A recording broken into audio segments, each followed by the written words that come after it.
তো দেখো আমাদের বাড়ি সব সৈন্যবাহিনী খেতে বসেছে। আর আজকের মেনু দেখো শাক ভাত, এই যে সবার থালে থালে শাক ভাত দিয়ে রেখেছি, এই যে ভাত আলু ভাজা আর মাছ।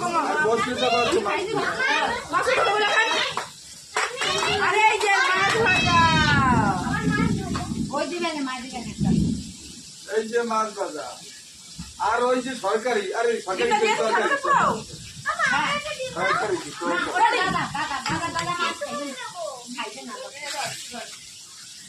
আর ওই যে সরকারি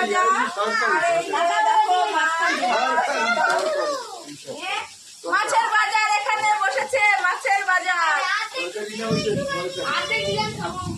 বস সবার ডাক কি আছে নাকি? তুই মাছ খাবি না নাকি? ডিম খাওয়া